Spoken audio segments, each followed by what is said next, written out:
Alright, so hi guys, my name is Yola, you can also call me Sarah, and it is an honor for me to be here and share with you guys why I love 2020. So let's begin. The first time that I came back to Wuhan this year was in mid-July, and when I came back, a lot of people were interested in what did I exactly do for that past 7 months spent in America, since they knew things were hard there, you know.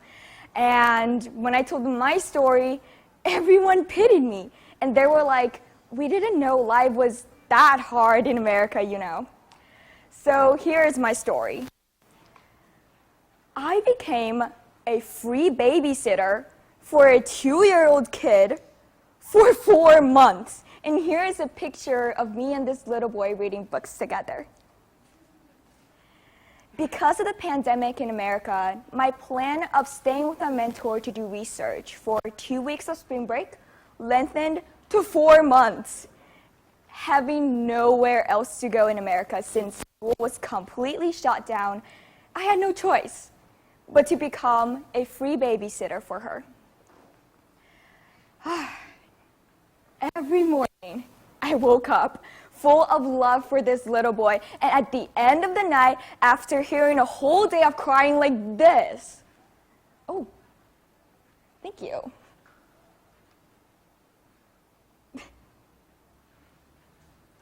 Is it not playing? All right, then anyway, it's just a video of a baby crying, and I'm assuming many of you guys have heard of it before. And to be honest, oh God, it was a tiring time. As the only child in my family, I now pity everyone who have a little baby brother or sister. Oh, now he goes.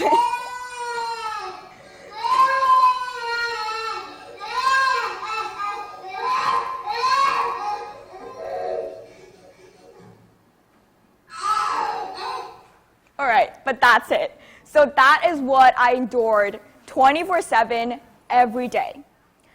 And yes, it is hard and it is challenging, of course, but I still love 2020.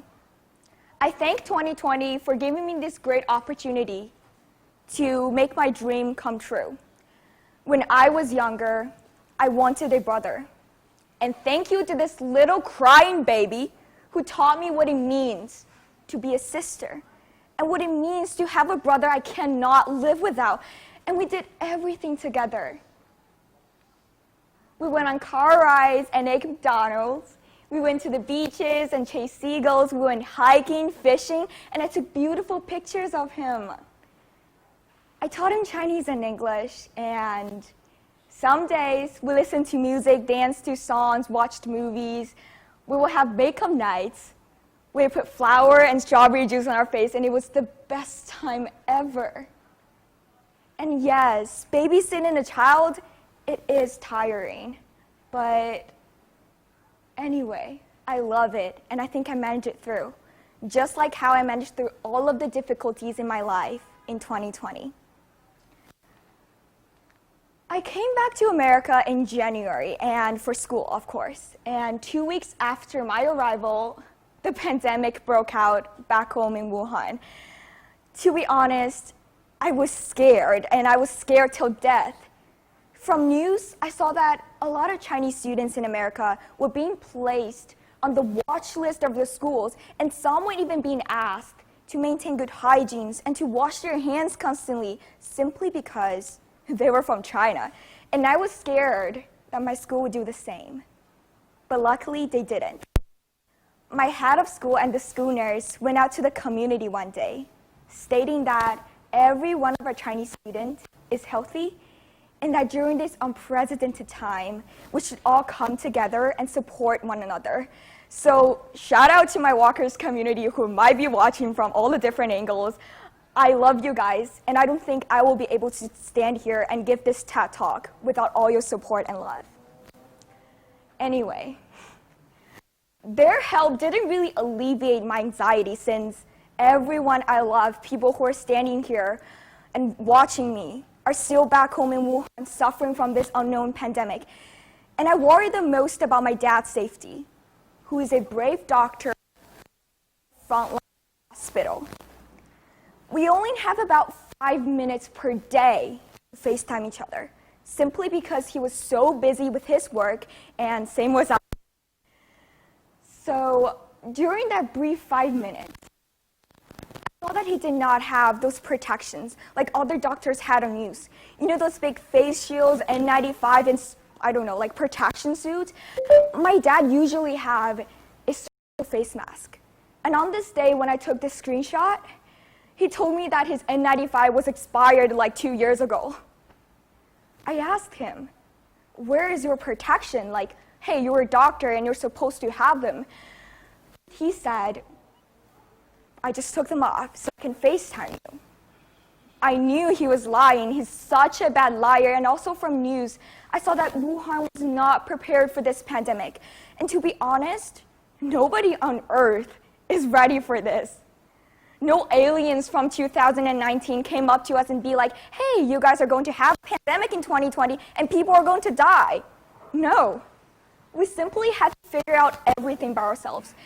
And I am proud for what my government did, and for what America did, for what the whole world did. When I came back, my dad finally told me the truth. He told me that yes, he was lying, of course, and he gave all his protections away to other doctors and nurses who need them the most. And I am assuming this applies to every doctor around the world. Because of this, my dad and his 2 fellow doctors only have around 100 face masks for a month and more use. It was not enough. But I am proud for what he did. I heard this story from my mom, and I hope my dad doesn't mind if I tell this story, and he couldn't really stop me at this point. So I've never seen or hear my dad cry ever in my 17 years of life, and honestly, he cried because of the pandemic. He cried because his doctor friends from other provinces came to support Wuhan, but left without any protection. He was worried and he begged anyone and everyone he knew to help his friend, since he did not have any protections at his hands. And thank you to all the people who had helped out. In a matter of days, we had enough supplies so that his friends were able to go home safely, just like how they. And I want to stand here, and I take this as a great opportunity for me to stand here and share my gratitude as a student who is studying abroad, as a student who experienced this, as a family member of a doctor, and as a girl. We wouldn't be able to stand here and to give this talk and to express our gratitude without everyone's help. And I take this, and I shout out to you, and acknowledge your help. Hey, it's not done yet, so anyway. If we consider 2020 as, let's say, I don't know, a basketball game, because I'm assuming a lot of you guys play basketball, I would be the most tired players on the field because I played first half of the game all by myself, away from Wuhan, alone. And I played second half of the game all by myself, away from my family, alone again in America. But I still love 2020, and let me tell you why, and even though it was hard. I love 2020 and I thank it because it pushes me to do things that I would never ever imagine before. Things like babysitting a child for 4 months. I thank 2020 for making me do things. I thank 2020 for all the opportunities it created. I thank 2020 for waking me up out of the routine I assume I would follow. And I thank 2020 for teaching me how to raise chickens, how to kill chickens later on since we ran out of food. It was really hard, to be honest. I thank 2020 for teaching me how to work with a cat on my shoulder or a baby crying next to my feet. I thank 2020 for all those delicious Chinese foods in America. And I thank 2020 for the picnics and barbecue parties we had. I thank 2020 for teaching me how to make dumplings, 粽子, 饺子, 烧麦, 青团, all those traditional Chinese food that I never even cared to learn in China. I had to learn them in America since the Asian market closed down for months. Most importantly, I thank 2020 for teaching me how to fish all the way from winter to summer. And I thank 2020 for making me this professional fisher who was able to caught 3 big fishes like this size in a matter of 30 minutes. And yes, I never imagined myself as a fisher girl before, but to be honest, I am proud for 2020 and myself. I would never ever imagine myself fishing and so obsessed with it. If we can take one story away from my TED Talk, and I know it's pretty long, so thank you guys for concentrating, it would be this following story that I really want to share. And I want every one of you guys to leave with some love in your heart. During one of the hottest nights, the power was out for the whole community. There was no wind, and it was hot and humid. The body temperature, or like the temperature, was 35 degrees Celsius. Can you imagine that? I was upstairs in my room complaining about the whole situation. I was complaining about how hot the weather was. I was complaining about all of the food we stored up so hard was going to go bad in a matter of hours. And I was complaining about not seeing my parents for months. And I was complaining about the things that had happened in 2020 and all of the bad things that had happened. It kept happening, and I was mad. But then my mentor knocked on my door.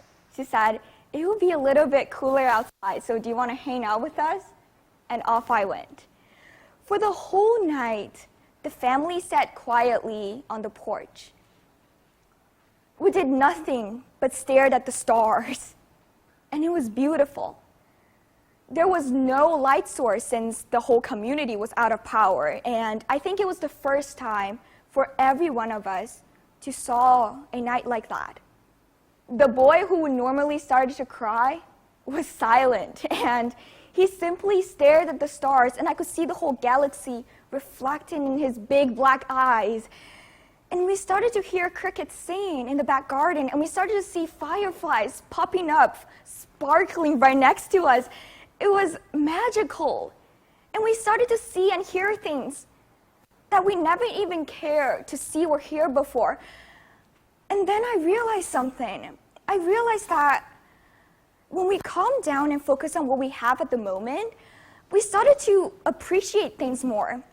And then I realized 2020 is just a long power cut. And yes, it made us hot and humid and miserable and tired, and of course it made us do that.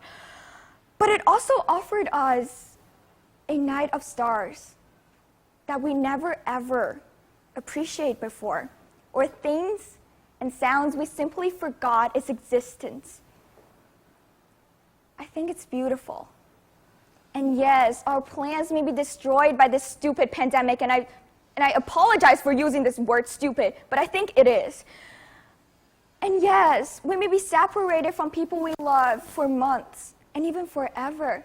And yes, we may be locked down in a small house for months. And yes, our lives was changed and even is changing forever. But look around you and see the gift of 2020. You realize that, hey, it's not that bad. And hey, we started to see stars and galaxies that we forgot. And we started to see that we are surrounded by people we love, and we're surrounded by people who love us. And I think that is rebirth. And I think that is the gift of 2020. Anyway, you couldn't really tell that a pandemic was happening when I was sharing my stories at my mentor's house, simply because we chose to live at the moment and focus on what we have.